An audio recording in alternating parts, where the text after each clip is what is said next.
Hey guys, how's it going? Well, it's been a long time since I posted a video, so because I've been busy and I haven't had great ideas. But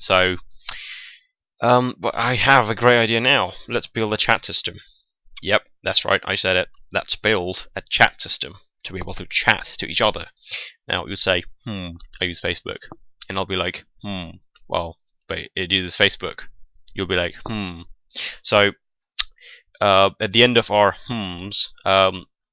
the solution to my so the thing that I'm trying to say is that we should build a chat system which would allow you to chat peer to peer, and you can use your own encryption and that kind of stuff. You know, you can expand your chat system, and you can you can send it to people, and you can tell people to use your chat system. You use your chat system because your chat system is more secure because it uses peer-to-peer communication, and you'll be using encryption, and you can claim that your encryption is more powerful than the one that Facebook uses, and you will never give away the encryption keys to anyone, anyone else, or the FBI or the government, So, keeping all that aside, let's begin to architect our chat system.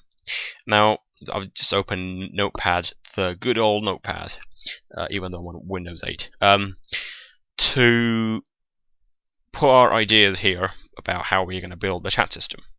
Now, the way we'll be doing it is we'll be executing the entire thing in 3 different and distinct phases. The first phase is the design phase. The second is implementation.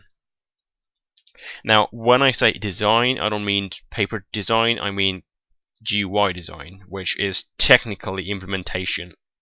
But this implementation is implementation of the technology that's going to power this whole thing, which is the chat.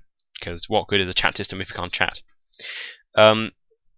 So, chat implementation.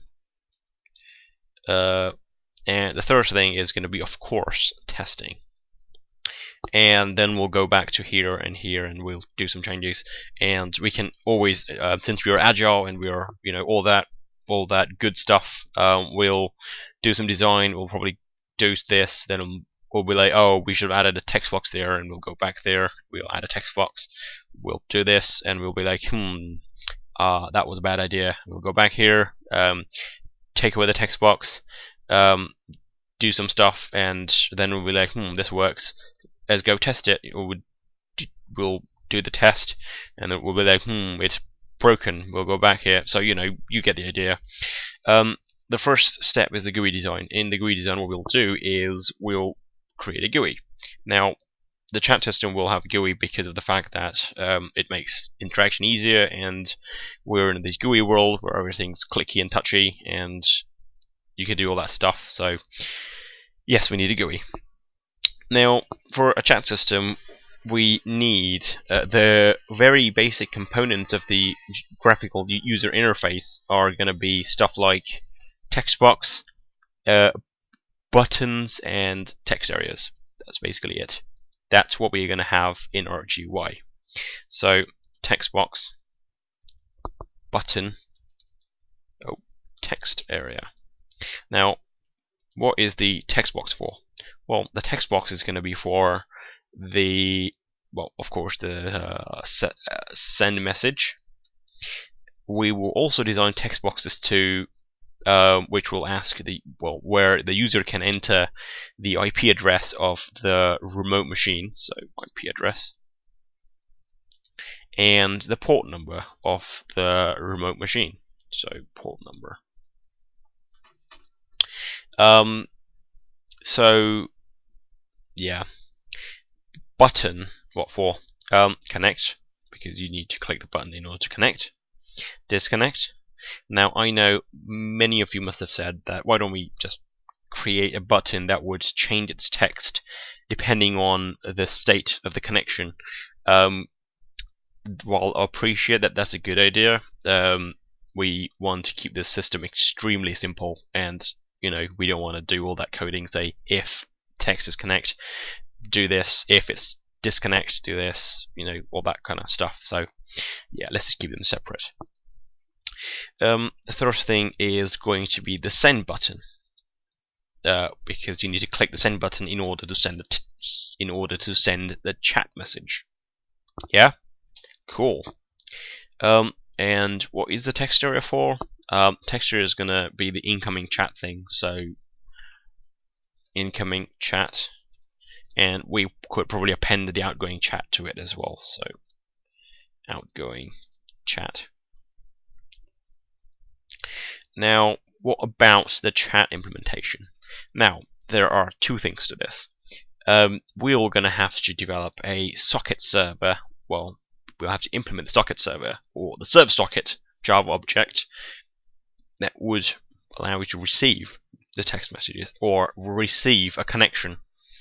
We will also have to implement a client, a client socket thing, so that people can actually send stuff or connect to a different IP.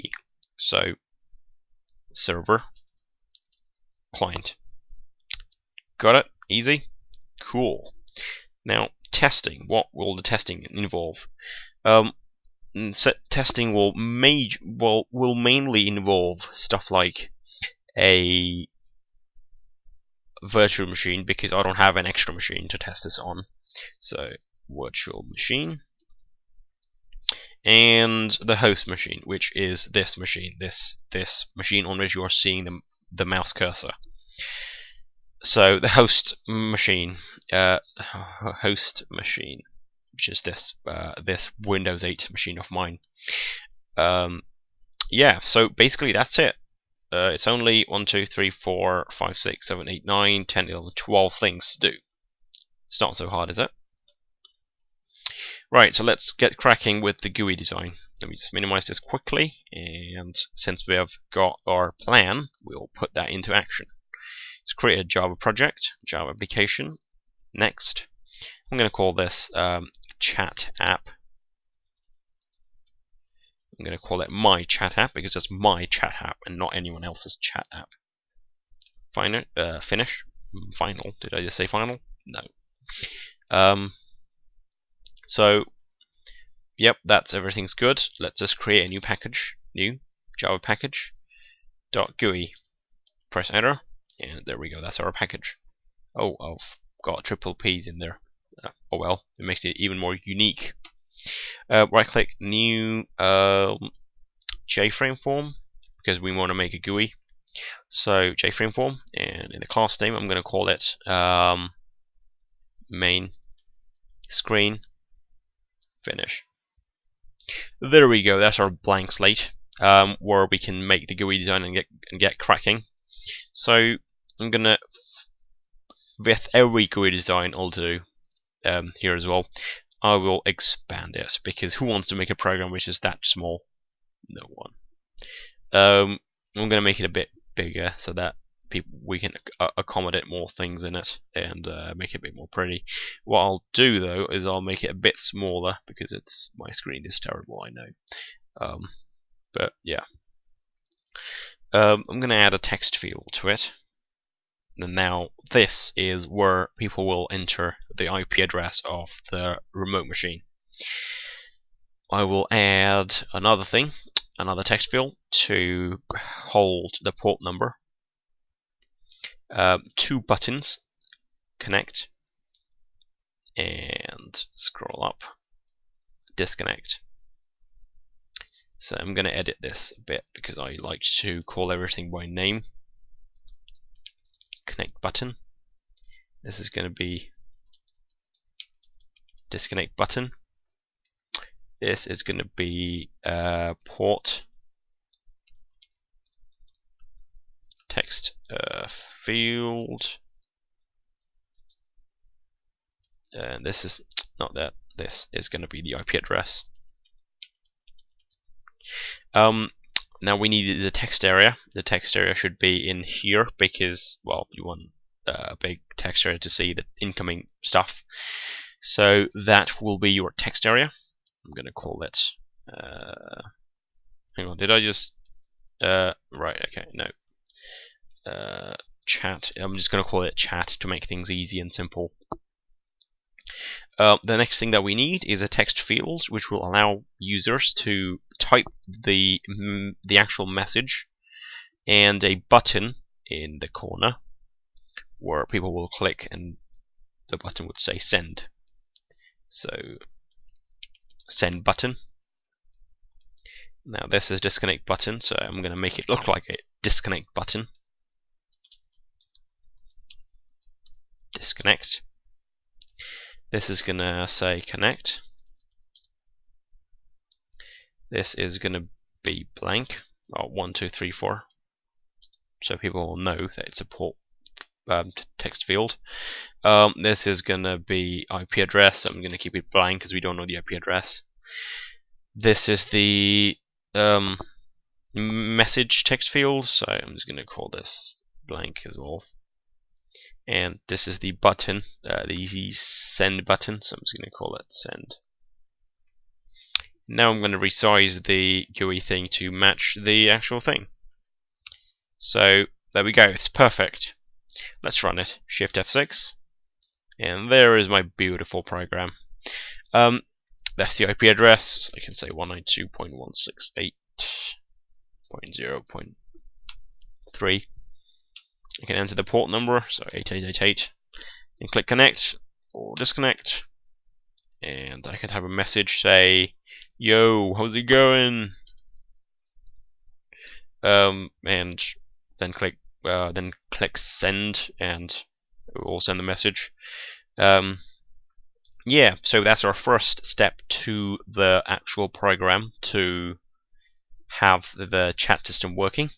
So what I'll do is I'll stop here, and in the next video we'll explore how to implement the extra stuff, how to make this actually work, rather than just looking at the plain GUI and pretending that we are getting messages from Moon and stuff. We'll actually send messages across the virtual machine and the host machine in the end, so that will be quite exciting as well. So yeah, so that's it, guys. We'll see you guys in the next tutorial. Till then, happy exploring. Bye bye.